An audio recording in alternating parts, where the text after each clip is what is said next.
le corps. J'aime le son du corps, le soir, au fond des bois. Soit qu'il chante les pleurs de la biche aux abois, ou l'adieu du chasseur que l'écho faible accueille, et que le vent du nord porte de feuille en feuille. Que de fois, seul, dans l'ombre minuit demeuré, j'y souris de l'entendre, plus souvent pleurer, car je croyais ouïr de ces bruits prophétiques qui précédaient la mort des paladins antiques. Ô montagne désert, ô pays adoré, braque de la Frasonna, cirque du Mar barré, cascade qui tombait des neiges entraînées, source, gave, ruisseau, torrent des Pyrénées. Mongelés et fleuris, trône des deux saisons, dont le front est de glace, le pied de gazon. C'est là qu'il faut s'asseoir, c'est là qu'il faut entendre des airs lointains d'un corps mélancolique et tendre. Souvent un voyageur, lorsque l'air est sombré, cette voix d'airain fait retentir la nuit. Ces chants cadencés autour de lui se mêlent l'harmonieux grelot du jeune agneau qui bêle. Une biche attentive, au lieu de se cacher, se suspend immobile au sommet du rocher. Et la cascade unie dans une chute immense son éternelle plainte au chant de la romance. Âme des chevaliers, revenez-vous encore? Mais vous qui parlez avec la voix du corps, Roncevaux, Roncevaux, dans ta sombre vallée, l'ombre du grand Roland n'est donc pas consolée.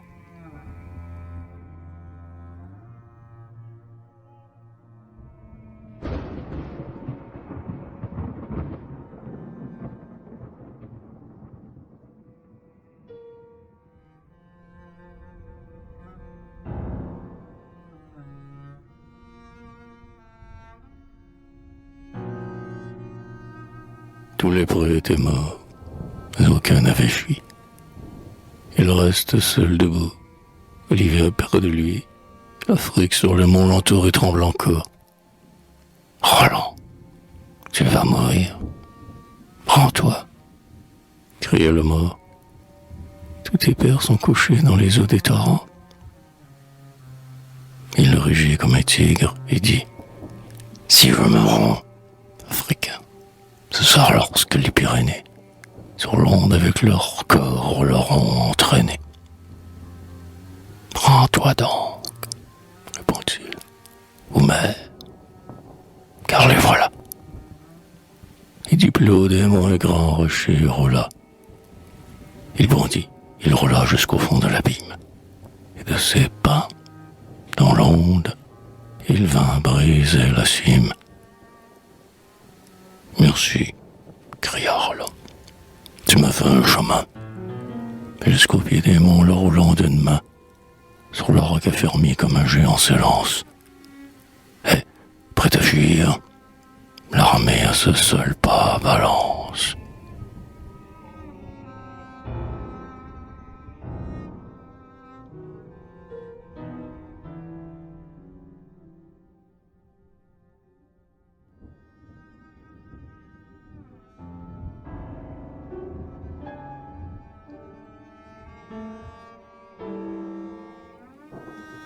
Tranquille cependant, Charlemagne et ses preux descendaient la montagne et se parlaient entre eux. À l'horizon déjà, par leurs roseaux signalés, Toulouse et d'Argelès se montraient les vallées. L'armée applaudissait. La lutte du troubadour s'accordait pour chanter les saules de l'Adour. Le vin français coulait dans la coupe étrangère. Le soldat, en riant, parlait à la bergère. Roland gardait les mots. Tous passaient sans effroi, assis nonchalamment sur un noir pâle froid qui marchait revêtu de hausses violettes.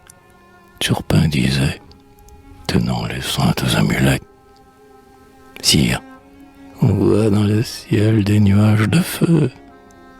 Suspendez votre marche. Il ne faut tenter Dieu. Par Monsieur Saint-Denis, certes, ce sont des âmes qui passent dans les airs sur ces vapeurs de flammes. 2 éclairs en reluit, puis 2 autres encore. Ici, l'on entendit le son lointain du corps. L'empereur, étonné, se jetant en arrière, suspend du destrier la marche aventurière. « Entendez-vous » dit-il. « Oui, ce sont des pasteurs, rappelant les troupeaux épars sur les hauteurs, » répondit l'archevêque, ou la voix étouffée du nain vert Oberon qui parle avec sa fée. Et l'empereur poursuit. Mais son front soucieux est plus sombre et plus noir que l'orage des cieux. Il craint la trahison, et, tandis qu'il y songe, le corps éclate et meurt. Renaît et se prolonge.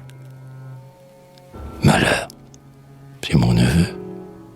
Malheur, car si Roland appelle à son secours, ce doit être en mourant. Arrière, chevalier, repassons la montagne. Tremble encore sur nos pieds. Seul trompeur dans l'Espagne.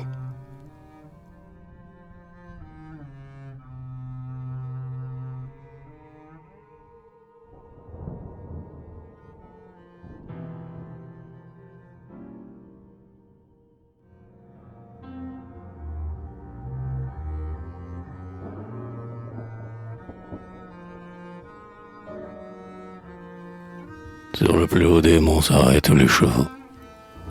L'écume les blanchit. Sous leurs pieds, ronceaux, les fumerants du jour à peine se colorent. À l'horizon lointain fuit l'étendard du mort. Turpin, n'as-tu rien vu dans le fond du torrent? Il voit 2 chevaliers, l'un mort, l'autre expirant. Tous 2 sont écrasés sous une roche noire. Le plus fort, dans sa main, élève un corps d'ivoire. Son âme en s'exhalant nous appela 2 fois. Dieu, que le son du corps est triste au fond des bois.